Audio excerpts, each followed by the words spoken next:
ഇന്ന് തന്നെ സബ്സ്ക്രൈബ് ചെയ്യൂ, നിങ്ങളുടെ പ്രിയപ്പെട്ട ഷോസ് കാണൂ. കളവ് പറയാൻ ഒരിക്കൽ ശീലിച്ചു കഴിഞ്ഞാൽ പിന്നെ എളുപ്പമാണ്. അത് ജ്യോതിക്കും മനുവിനും വേണ്ടി.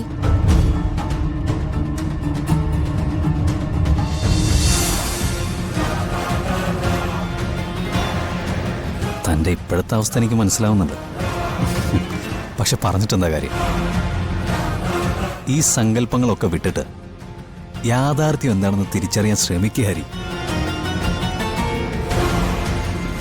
ഈ ജീവൻ അവൻ ആഗ്രഹിക്കുന്ന എല്ലാ കാര്യങ്ങളും നടത്തും. അതിനാര് തടസ്സം നിന്നാലും അത് പതുക്കെ പതുക്കെ ഒതുക്കുകയും ചെയ്യും. പോട്ടെ, നിൽക്ക.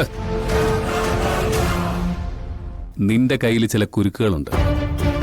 അതിവിദഗ്ധമായി അത് ഓരോരുത്തരുടെ കഴുത്തിൽ എറിയുന്നുമുണ്ട്. മനസ്സിലൊരു കൊലയാളി ഉറങ്ങിക്കിടക്കുമ്പോ അതൊക്കെ എളുപ്പമാണ്. പക്ഷേ നിനക്ക് വേണ്ടി ഒരു കുരുക്ക് എവിടെയോ തയ്യാറായി കിടക്കുന്നുണ്ട്. താമസിയാതെ നിന്റെ കഴുത്തിൽ വീഴും. അതെന്റെ കൈകൊണ്ടാവരുതെന്ന് പ്രാർത്ഥിച്ചോ നീ.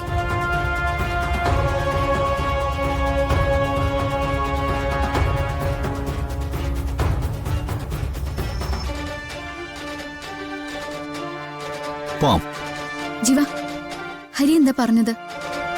ഏയ് ഒന്നുമില്ലടോ. ജ്യോതിയുടെ വിവാഹത്തിന്റെ കാര്യമൊക്കെ ആവുമ്പോ പൂർണ്ണമായി കൂടെ നിൽക്കണമെന്ന് ഞാൻ അയാളോട് പറഞ്ഞതാ. താൻ കേറ്, അമ്മ തിരക്കുന്നുണ്ടാവും. കേറ്.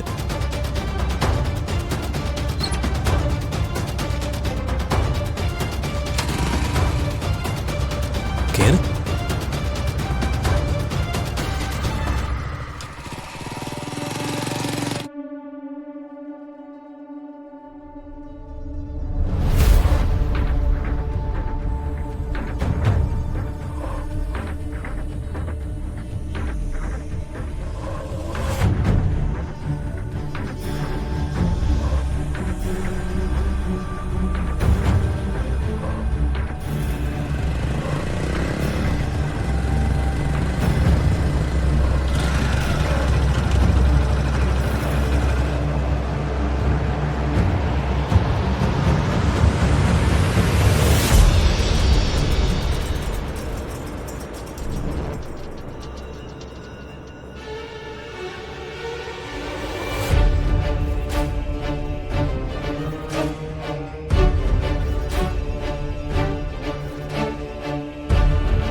കളവ് പറയാൻ ഒരിക്കൽ ശീലിച്ചു കഴിഞ്ഞാൽ പിന്നെ എളുപ്പമാണ്.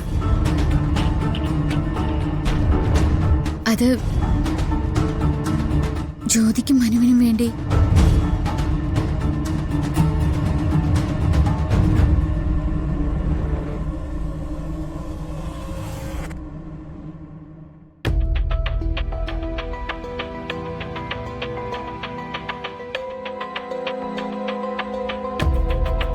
സുജാതേ, സുജാതേ.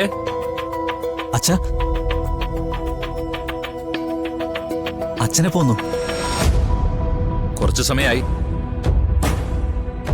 മനു വന്നപ്പോ അച്ഛനുണ്ടായിരുന്നോ? ഉണ്ടായിരുന്നു. അച്ഛൻ അവനോട് സംസാരിച്ചോ? സംസാരിച്ചു. അച്ഛാ, അച്ഛനവിടെ ഇല്ലാത്തപ്പോ മനുവിന്റെ കാര്യത്തിൽ എനിക്കൊരു തീരുമാനം എടുക്കേണ്ടി വന്നു. ഐ എം റിയലി സോറി അച്ഛാ. അത് സാരമില്ല. ജ്യോതിയുടെ നന്മ മാത്രമേ ഞാൻ ചിന്തിച്ചുള്ളൂ. അതാണ് ഒരു വാക്ക് പോലും ചീത്ത പറയാതെ വഴക്കിടാതെ അവനെ ഞാൻ കൂട്ടിക്കൊണ്ടുവന്നത്. അത് ശരിയായിരുന്നില്ല അച്ഛാ. ഇക്കാര്യത്തിൽ ഞാനിവിടെ ഉണ്ടെങ്കിലും ഇതൊക്കെ ചെയ്യാനുള്ളൂ. ജ്യോതിക്കൊരു ടെൻഷൻ ഉണ്ടായിരുന്നു അച്ഛാ. അതിപ്പോ അവര് തമ്മിൽ സംസാരിച്ചപ്പോ മാറി. ജീവനാ അങ്ങനൊരു കാര്യം വേണമെന്ന് പറഞ്ഞത്.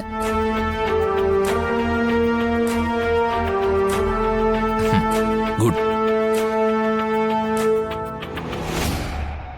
അച്ഛാ, എന്തായാലും അച്ഛൻ വന്നല്ലോ. ഇനിയിപ്പോ എത്രയും പെട്ടെന്ന് മനുവിന്റെ വീട്ടുകാരെ വിളിച്ചു വരുത്തി അവരുടെ വിവാഹത്തിന്റെ ഒരുക്കങ്ങൾ നടത്തണം. ഒട്ടും വൈകിപ്പിക്കണ്ട.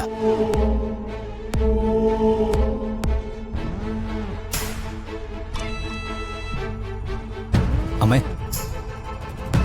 അമ്മ എന്തൊന്നും പറയാത്തെ? അതൊക്കെ അച്ഛൻ തീരുമാനിച്ചോളും. അങ്ങനെയല്ലല്ലോ. അമ്മയെല്ലാം തീരുമാനിക്കുന്നു, അച്ഛൻ അത് അനുകൂലിക്കുന്നു. ഇതുവരെ അങ്ങനെ ആയിരുന്നല്ലോ, അല്ലേ അച്ഛാ? എല്ലാം നമുക്ക് ആലോചിച്ച് തീരുമാനിക്കാം. അച്ഛാ, എനിക്കൊന്ന് പുറത്തു പോകണം. ഞാനൊന്ന് കുളിക്കട്ടെ.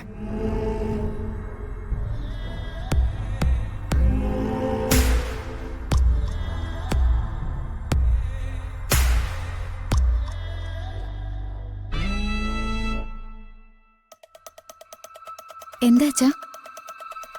ഒന്നുമില്ല മോളെ, പതിവിന് വിപരീതമായി നിന്റെ മുഖത്ത് അല്പം സന്തോഷം കാണുന്നുണ്ട്. അതുകൊണ്ട് നോക്കിപ്പോയത് അച്ഛൻ. ജ്യോതിയുടെ കാര്യം കൊണ്ട് തന്നെയാ. അവളുടെ കാര്യപ്പ് ക്ലിയർ ആയല്ലോ. അപ്പോ സന്തോഷിക്കാതിരിക്കാൻ പറ്റുമോ? ഞാൻ ജ്യോതിയുടെ അടുത്തേക്കൊന്ന് പോട്ടെ.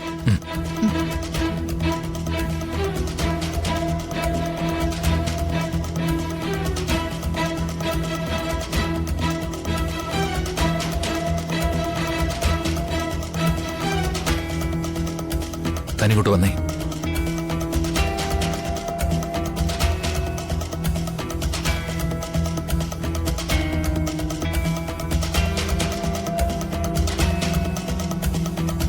രഘുവേട്ട, സുജാതേ,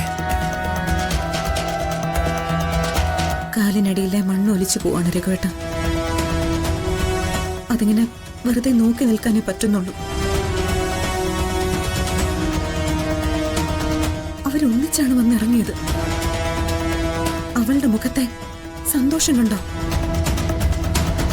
അത് ജ്യോതിയെക്കുറിച്ച് ആലോചിച്ചിട്ടല്ല. അവൻ കാണിക്കുന്നതൊക്കെ വിശ്വസിക്കുന്നതിന്റെ പേരിലാണ്.